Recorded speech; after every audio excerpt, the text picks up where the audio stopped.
মিয়া বাদীকে তিনি আঙুল দিয়ে বললেন, যা, আমার বংশে একটা ভাইপো হয়েছে, এই খুশিতে তোকে আমি আজাদ মুক্ত করে দিলাম। আল্লাহ এতে খুশি হয়েছে যে আঙুল দিয়ে নবী ভাইপোর জন্য নিজের বাদীকে দাসীকে আজাদ করে দিয়েছিল। তাফসীর কারকেরা ব্যাখ্যা করে বলেছেন, ওই আবু লাহাব কাফের, যার বিরুদ্ধে আল্লাহর কোরআন নাজিল হয়েছে, তাব্বাত ইয়াদা আবি লাহাবি ওয়া তাব্বা মা আগনা, আবু লাহাবের বিরুদ্ধে আল্লাহ কোরআন নাজিল করেছে।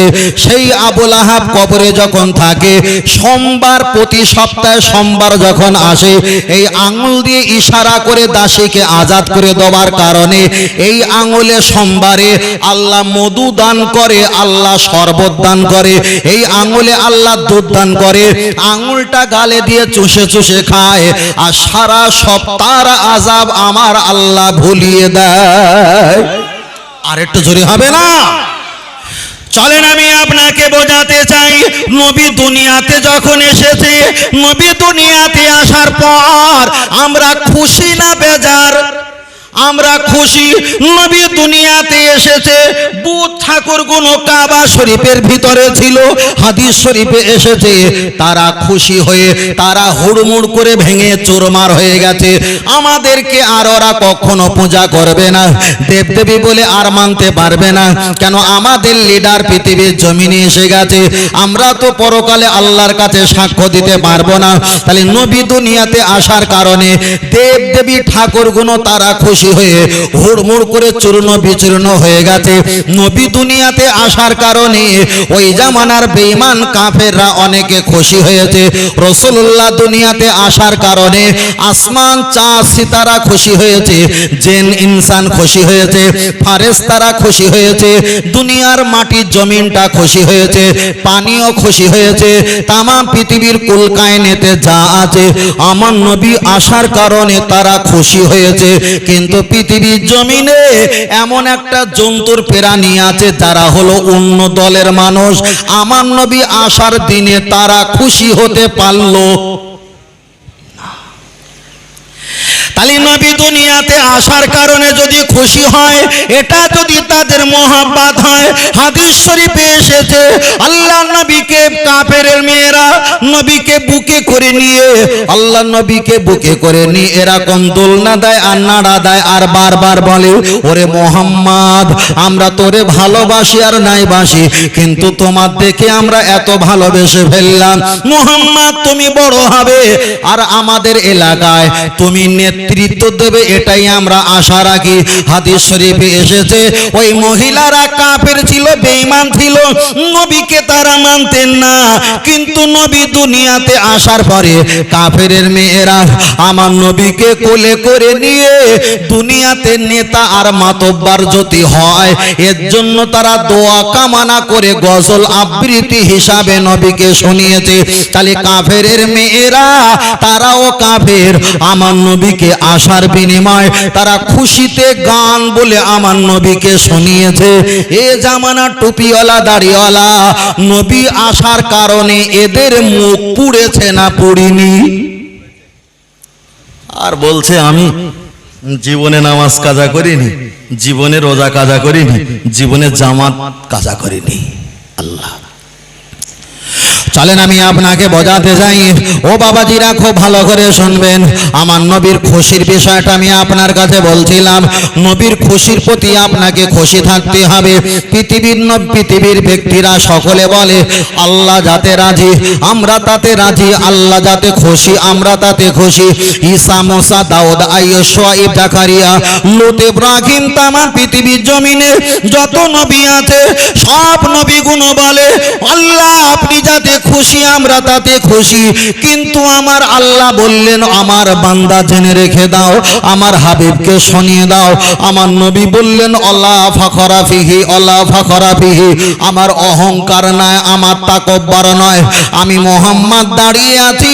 আমার আল্লাহ এসে বললেন, হ্যাঁ আমার হাবিব মোহাম্মদ সাল্লাল্লাহু আলাইহি ওয়াসাল্লাম, তামাম পৃথিবীর যত নবী আছে এরা আমার কাছে এসে বন্ধু হয়েছে, আমার সঙ্গে সম্পর্ক তৈরি করেছে। হয়েছে, কিন্তু আমি আল্লাহ তুমি আমার কাছে আসতে আমি বলিনি, বরং আমি আল্লাহ তোমার কাছে এসে বলছি মুহাম্মদ আমি আল্লাহ তোমার সঙ্গে একটু বন্ধু করতে চাই। জোরে বলেন সুবহানাল্লাহ। তাহলে যে আল্লাহ আমার নবীর সঙ্গে বন্ধু সম্পর্ক রেখেছে, তামাম পৃথিবীর নবীরা আমার নবীর প্রশংসা করছে, তামাম পৃথিবীর ফেরেশতারা নবীর প্রতি দরুদ আর সালাম পড়ছে। আমাদের সমাজে কিছু দাড়িওয়ালা টুপিওয়ালা আর কিছু মুসল্লি নামাজিওয়ালা নবীর প্রশংসায় প্রশংসিত হয় না, এরা শুধু নেকি কামানো ধান্দা ছোটাছুটি করে। আর ও বাবাজিরা খুব ভালো করে শুনবেন, আমার নবীর খুশির বিষয়টা আমি আপনার কাছে বলছিলাম। নবীর খুশির প্রতি আপনাকে খুশি থাকতে হবে। পৃথিবীর ব্যক্তিরা সকলে বলে আল্লাহ যাতে রাজি আমরা তাতে রাজি, আল্লাহ যাতে খুশি আমরা তাতে খুশি। ঈসা মুসা দাউদ আইয়ুব শুআইব জাকারিয়া লূত ইব্রাহিম তামাম পৃথিবীর জমিনে যত নবী আছে সব নবীগুলো বলে আল্লাহ আপনি যাতে খুশি আমরা তাতে খুশি। কিন্তু আমার আল্লাহ বললেন আমার বান্দা জেনে রেখে দাও, আমার হাবিবকে শুনিয়ে দাও, আমার নবী বললেন আল্লাহ ফাখরা ফিহি আল্লাহ ফাখরা ফিহি, আমার অহংকার নয়, আমার তাকব্বর নয়, আমি মুহাম্মদ দাঁড়িয়ে আছি। আমার আল্লাহ এসে বললেন হ্যাঁ আমার হাবিব মুহাম্মদ সাল্লাল্লাহু আলাইহি ওয়াসাল্লাম তামাম পৃথিবীর যত নবী আছে এরা আমার কাছে এসে বন্ধু হয়েছে, আমার সঙ্গে সম্পর্ক তৈরি করেছে, কিন্তু আমি আল্লাহ তুমি আমার কাছে আসতে আমি বলিনি, বরং আমি আল্লাহ তোমার কাছে এসে বলছি মুহাম্মদ আমি আল্লাহ তোমার সঙ্গে একটু বন্ধু করতে চাই। জোরে বলেন সুবহানাল্লাহ। তাহলে যে আল্লাহ আমার নবীর সঙ্গে বন্ধু সম্পর্ক রেখেছে, তামাম পৃথিবীর নবীরা আমার নবীর প্রশংসা করছে, তামাম পৃথিবীর ফেরেশতারা নবীর প্রতি দরুদ আর সালাম পড়ছে। আমাদের সমাজে কিছু দাড়িওয়ালা টুপিওয়ালা আর কিছু মুসল্লি নামাজিওয়ালা নবীর প্রশংসায় প্রশংসিত হয় না, এরা শুধু নেকি কামানো ধান্দা ছোটাছুটি করে।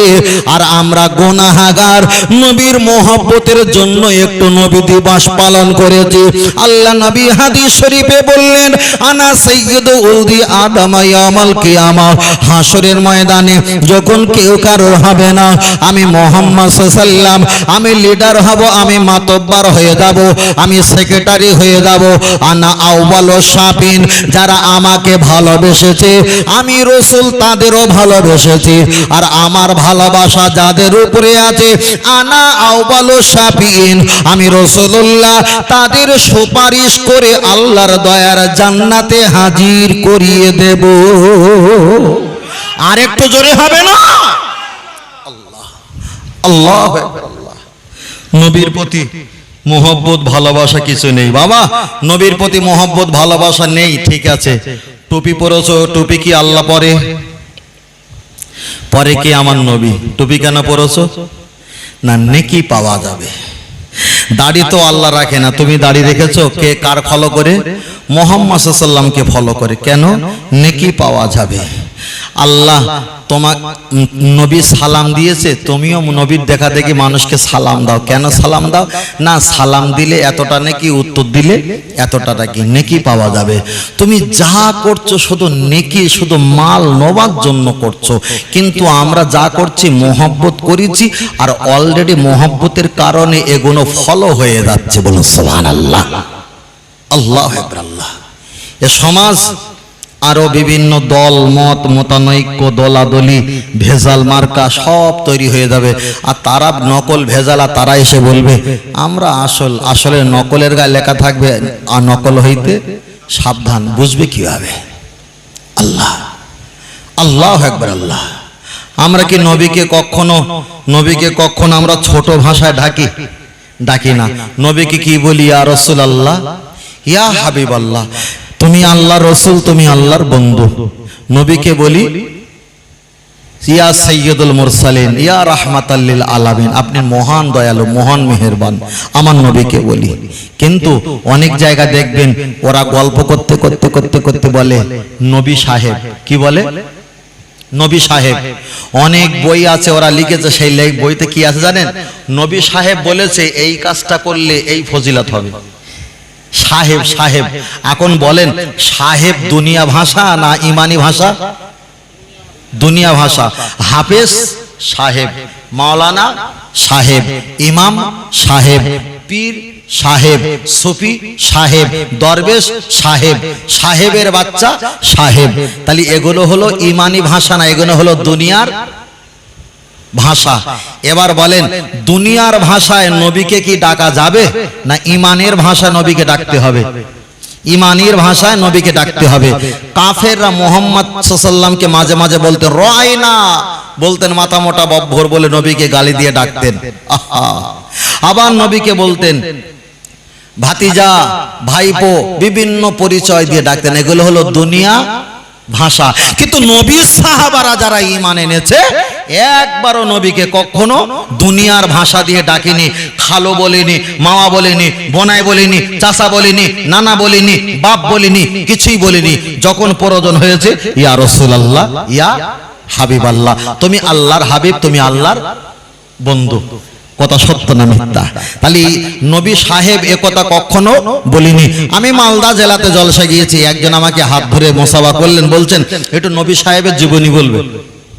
কি বলবে? একটু নবী সাহেবের জীবনী বলবে। আমি মনে মনে করলাম এ তেজপাতার জাত এখানেও আছে, এ তেজপাতার জাত এখানে আছে, নবী সাহেব। আল্লাহু আকবার বললে জাহান্নামী হবে। চলেন আমি আপনাকে বোঝাতে চেয়েছি, খুব ভালো করে শুনবেন বিষয়টা। আমি আপনার কাছে একটু স্মরণ করিয়ে দেই। আল্লাহর নবীকে দুনিয়ার ভাষা ডাকা যাবে না, নবীকে ঈমানের ভাষায় ডাকতে হবে। তাই আমরা আমার নবীকে বারবার বলি ইয়া রাসূলুল্লাহ, ইয়া হাবিবাল্লাহ, তুমি আল্লাহর রাসূল, তুমি আল্লাহর বন্ধু। আবার আমরা বলি রহমাতাল লিল আলামিন, আমরা বলি আমার আল্লাহ পাকের নবী, আমরা বলি শ্রেষ্ঠ নবী, পিয়ারা নবী, রহমাতুল লিল আলামিন। কিন্তু নবীকে যদি মুহাম্মদ বলি, পরেও সাল্লাল্লাহু আলাইহি ওয়াসাল্লামটা বলে ফেলি, তাহলে নবীকে দুনিয়ার ভাষায় আমরা কখনো ডাকি না। আল্লাহ যে ভাষা শিখিয়েছে ওই ভাষায় আমার নবীকে আমরা ডাকি ডাকি ডাকি। কিন্তু দুনিয়ার ভাষা যারা আমার নবীকে ডাকে ওরাই তো হলো মুনাফিক, ওরাই তো হলো জাহান্নামী। চলেন আপনার কাছে একটা প্রমাণ দেওয়া যাক। আল্লাহর নবী দুনিয়াতে হায়াতে আছেন।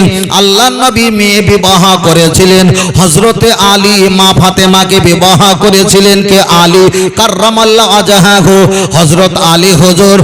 দেখা যায় নবী পাকের মেয়ে আম্মা জান মা ফাতেমা রাদিয়াল্লাহু তাআলা আন তানাকে বিবাহ করলেন। আলী হুজুর নবীর বাড়ি আসতেন না? আসতেন না? আসতেন।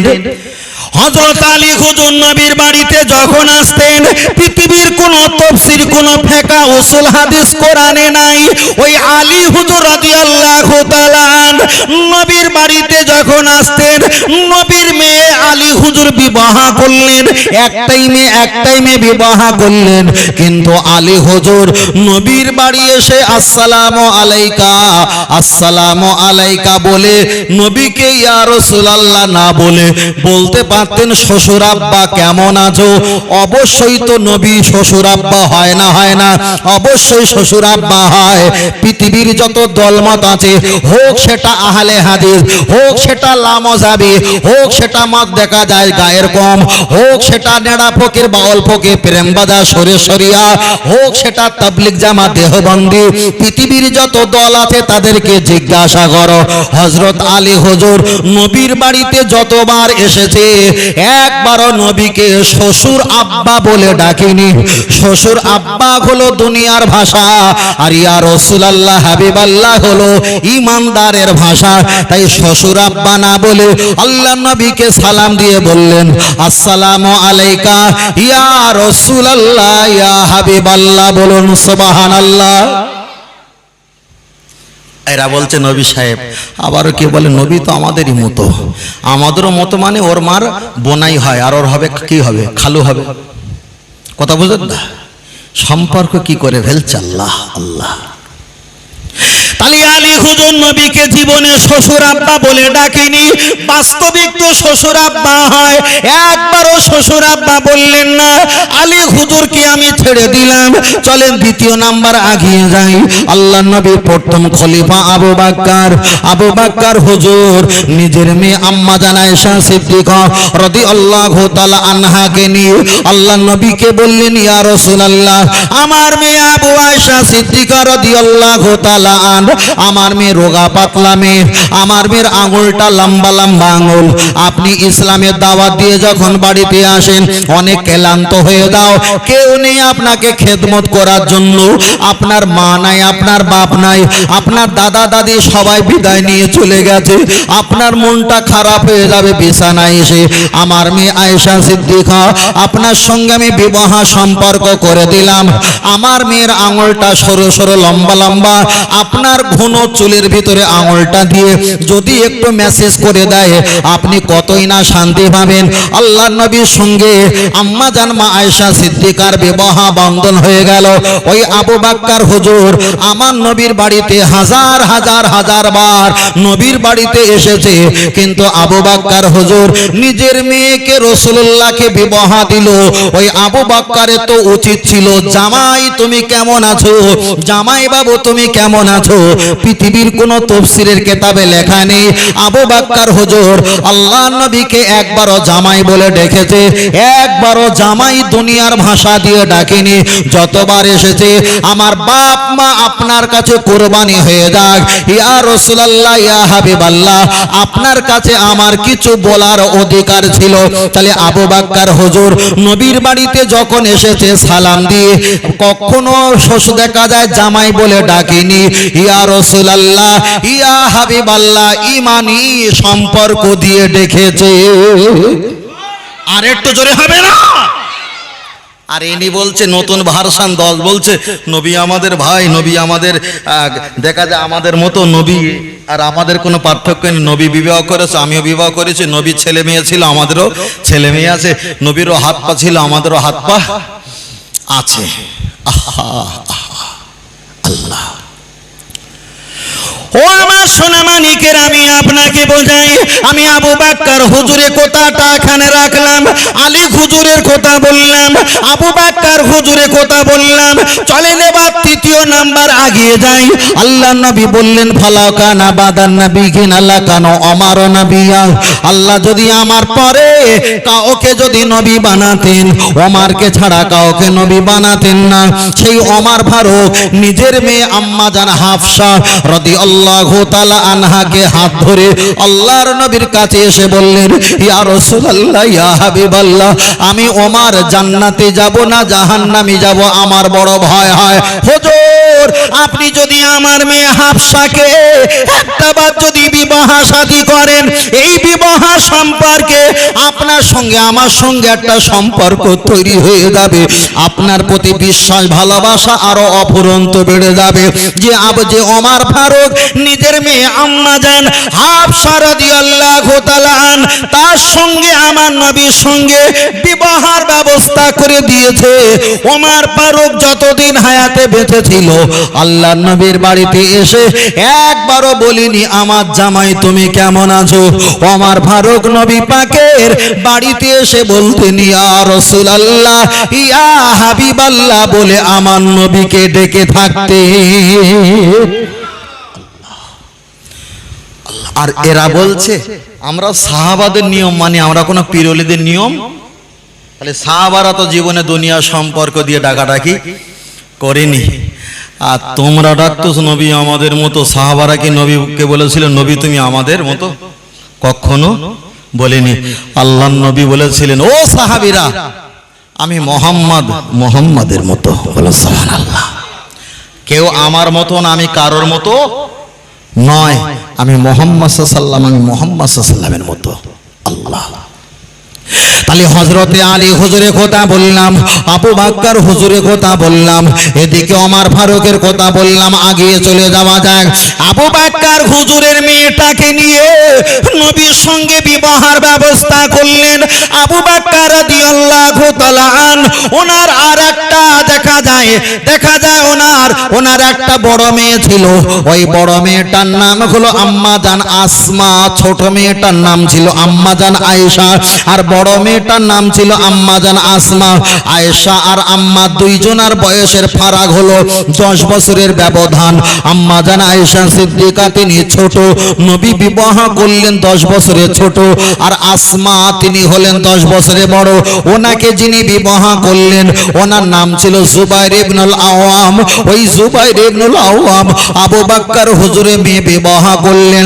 আল্লাহর নবী তিনি ছোট মেয়ে আবু বকর হুজুরের মেয়েটা বিবাহ করলেন। তাহলে একটা মেয়ে, একটা বাড়িতে যদি দুটো মেয়ে থাকে, দুইজন যদি বিবাহ করে দুটো মেয়ে, সম্পর্কে হয় ভাইরা ভাই, ভাইরা ভাই সম্পর্ক হয়ে যায়।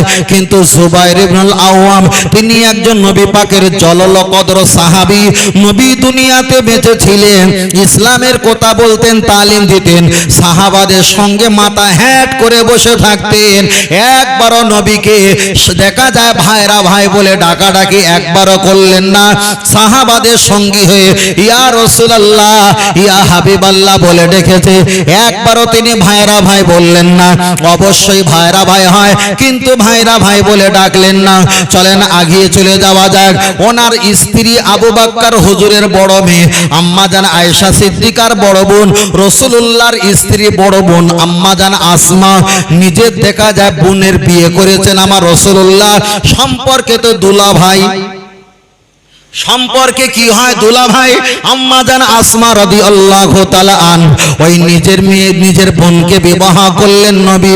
নবীকে তো দুনিয়ার ভাষায় দুলা ভাই বলে ডাকা উচিত ছিল, কিন্তু তাফসীর কারকেরা ব্যাখ্যা করে বলেছেন আম্মা জান আসমা যতদিন হায়াতে ছিলেন আল্লাহর নবীকে একবারও তিনি দুলা ভাই বলে ডাকলেন না। ওনার স্বামী জুবাইর ইবনুল আওয়াম আমার নবীকে একবারও ভাইরা ভাই বলে ডাকলেন না। আবু বকরের বড় নাতি আম্মা জান আসমার ছেলে, রাসূলুল্লাহর ভাইরা ভাইয়ের ছেলে, তার নাম হলো আব্দুল্লাহ ইবনে জুবাইর। উনি 52 বছর পৃথিবীর জমিনে হায়াতে বেঁচে ছিলেন। 52 বছরের ভিতরে একবারও নবীকে খালু বলে ডাকিনি, যেহেতু ভাইরা ভাইয়ের ছেলে তো খালু বলে ডাকা দরকার ছিল। আল্লাহ নবীকে দুনিয়াতে 52 বছর তিনি হায়াতে ছিল, নবীকে একবারও উঁচু হয়ে দাঁড়িয়ে ভাই নবীকে কখনো খালো আব্বা বলে ডাকলেন না। উনি যখন ডেকেছে ইয়া রাসূলুল্লাহ, ইয়া হাবিবাল্লাহ বলে ডেকেছেন। তাহলে আবু বকর হুজুর নিজের মেয়ে বিবাহ দিল, রাসূলুল্লাহকে জামাই বলল না। হযরতে ওমর ফারুক নিজের মেয়েকে বিবাহ দিল, রাসূলুল্লাহকে জামাই বলে ডাকলো না। হযরতে আলী কাররামাল্লাহু ওয়াজহাহু রাসূলুল্লাহর মেয়ে বিবাহ করলো। রাসূলুল্লাহর মেয়ে বিবাহ করার পর রাসূলকে কখনো শ্বশুর আব্বা বলে ডাকলো না। একটাবার আগিয়ে চলে যাওয়া যাক। আব্দুল্লাহ ইবনে জুবাইর রাসূলকে ভাইরা ভাই বলল না, রাসূলকে কখনো খালুজি বলে ডাকলো না। আম্মা জান আসমা রাসূলুল্লাহকে দুলা ভাই বলে ডাকলো না। তাহলে যে সাহাবারা দুনিয়ার কোনো সম্পর্ক দিয়ে নবীকে ডাকাডাকি করেনি, আর এই জামানায় যারা বলে আমার নবীকে আর সাহাবা ছাড়া আর কাউকে মানি না, তারাই তো বলে নবী আমাদের মতো, তারাই তো বলে নবী আমাদের ভাই। শুধু ভাই নয়, তারাই বলে নবী আমাদের বড় ভাই। বলেন নাউজুবিল্লাহ। আর এরাই বলছে নবী দিবস করা। যাদের জন্মের ঠিক নেই, যাদের দলের ঠিক নেই, জন বলতে দল মানে ওই দলে ঢুকেছ তো, ও দলের ঠিক নেই, ওর কোনো দলিল নেই, কোনো প্রমাণ নেই, কোনো সাবিত নেই, কিছুই নেই। আর তারা যদি বলে আমাদের দলটা জান্নাতি দল, ঘোড়ার কচু, তালি আরেকটুখানি খুলে বলি, চলে না গিয়ে যাই। এখন আমি একজনকে জিজ্ঞাসা করছি তুমি কোন মতপথের মানুষ, উনি একটা নাম বললো, আমি অমুক মতপথের মানুষ। আমি বললাম ভাই আমি তো অমুক মতপথের মানুষ, ফুরফুরা দাদাপি রহমাতুল্লাহ আলাইহিকে মান্যতা দিই, খাজা মাইনুদ্দিন চিশতি রহমাতুল্লাহ, বড় পীর রহমাতুল্লাহ, আল্লাহর ওলিদেরকে মান্যতা দিয়ে ভালোবাসি। তা আমার দলের নাম হলো আহলে সুন্নাতুল জামাত। তা আমি জিজ্ঞেস করলাম আপনার দলের নাম কি? ওনার দলের নামটা যে জামাত সেই জামাতের নাম বললো। তা আমি চট করে বললাম, তোমার দলের গুরুকে বলবে। প্রতিটা দলে গুরু আছে না নেই? আছে তো আছে। তো তোমার দলের গুরুকে বলবে। উনি চট করে বলেছে, আমাদের দলের গুরু হলো মাওলানা ইলিয়াস সাহেব। মাওলানা, ভালো করে শোনেন, ওই জানেন আপনারা, না জেনে ভাম করে থাকবেন, ভালো করে শোনেন। মাওলানা ইলিয়াস সাহেব, মাওলানা ইলিয়াস সাহেব ইনি হলো তবলিগ জামাতের প্রতিষ্ঠাতা। ওনার ভক্তরা তেল দিয়ে, নারকেল সরিষার তেল দিয়ে চুলটাকে ভালো করে টিপে দিচ্ছিল, আবেগ ভরে বলছে, দাঁড়া, চুলটা টিপিস নামে একটা ধর্ম পেয়েছে স্বপ্নের ভিতরে। কি কি ধর্ম? নাম কটা বলে দিল, তার ভিতরে হচ্ছে 6টা। রসুল বলেছে বুনিয়াল ইসলাম আলা খামস, কলেমা, নামাজ, রোজা, হজ, যাকাত, এটা হলো 5টা রুকুন। ওরা বলেছে এগুলো আছে, তার বিরে হলো তবলিগ জামাত, এটা একটা রুকুন। ওরা 6টা উসুল বার করেছে। রসুল বলেছে 5টা উসুল, ওরা করেছে কটা উসুল?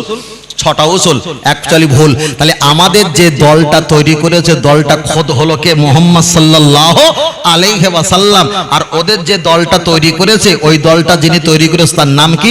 মাওলানা ইলিয়াস সাহেব।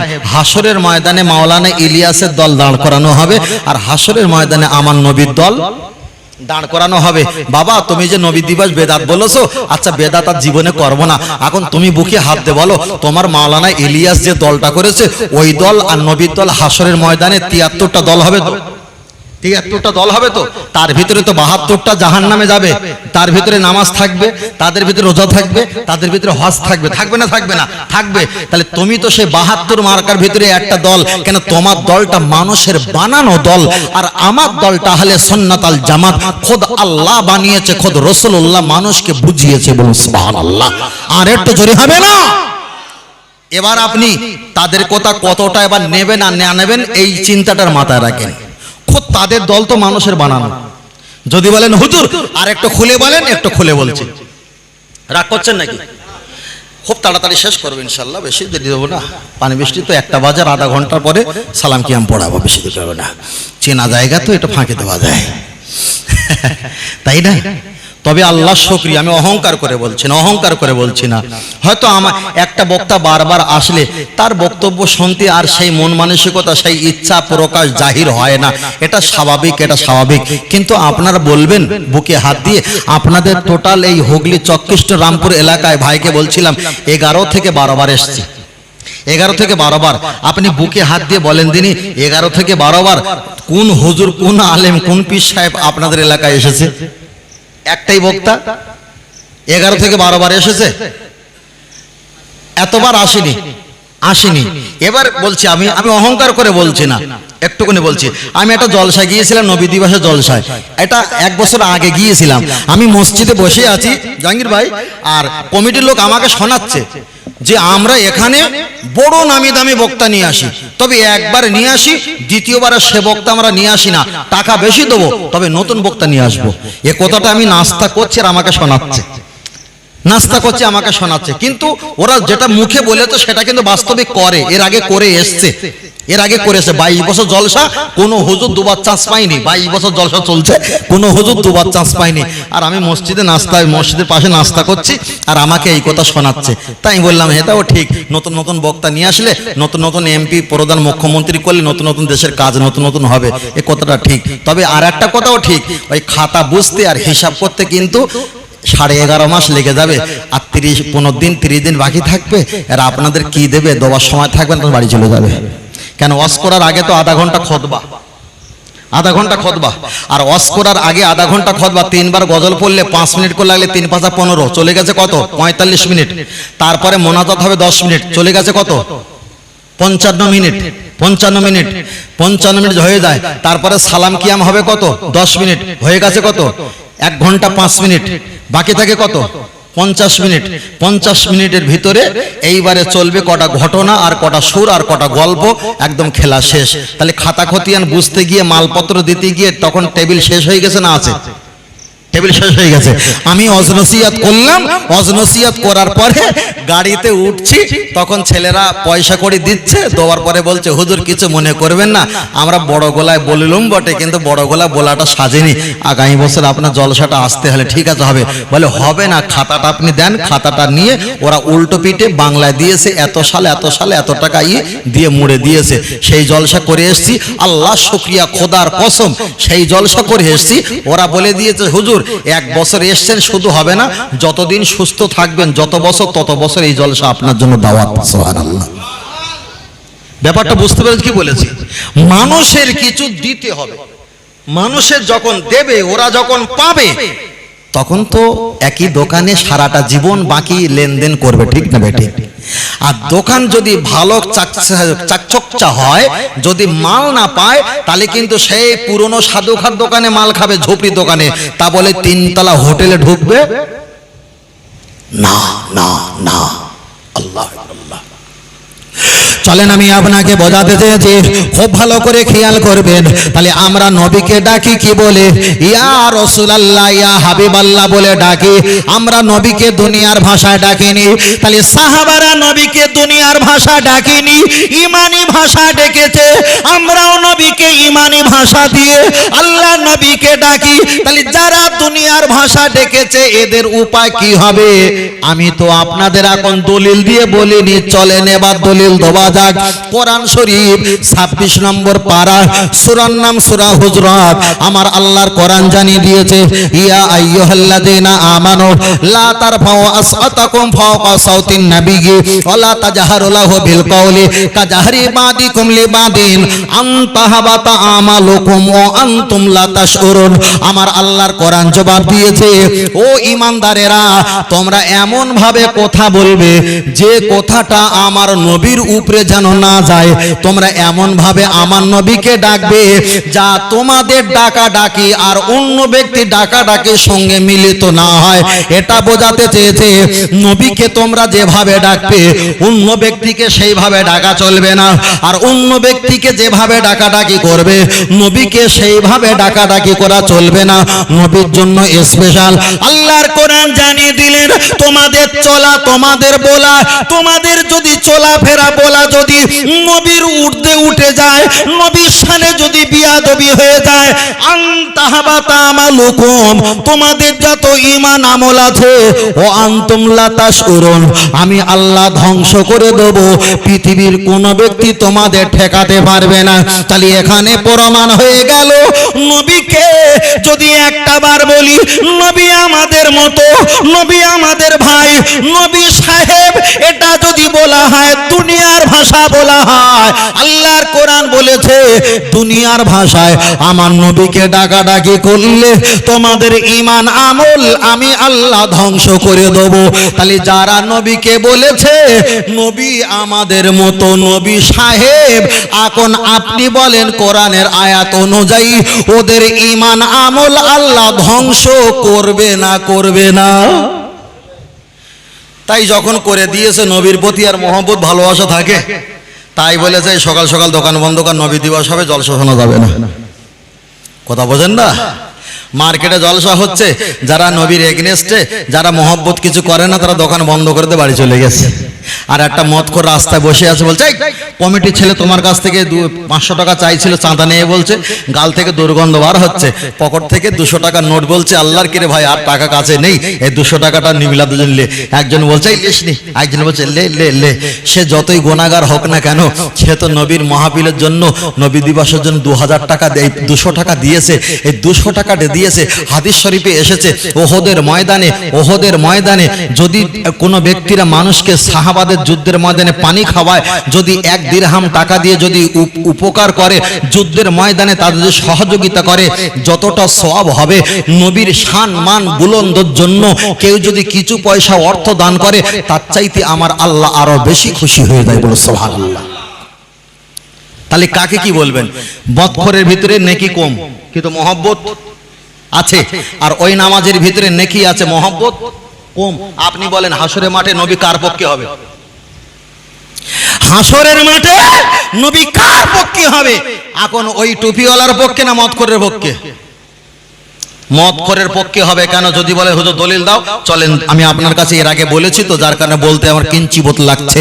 হাসরের ময়দানে নবী মুনাফিকের পক্ষে হবে না, হাসরের ময়দানে নবী বিয়াদবের পক্ষে হবে না, হাসরের ময়দানে নবী তো গুনাহগার উম্মতের পক্ষে। বলে সুবহানাল্লাহ। গুনাহগার উম্মতের পক্ষে, সত্য না মিথ্যা? কিন্তু বিয়াদবের পক্ষে যাবে না, মুনাফিকের পক্ষে যাবে না, নবী যাবে কার পক্ষে? গুনাহগারের পক্ষে। আমরা গুনাহগার, বুক খুলে বলবো, জামা খুলে বলবো আমরা গুনাহগার। হ্যাঁ আমরা গুনাহগার, মাথা শির উঁচু করে বলবো আমরা গুনাহগার, তবে আমরা বিয়াদব না, আমরা মুনাফিক না। আল্লাহ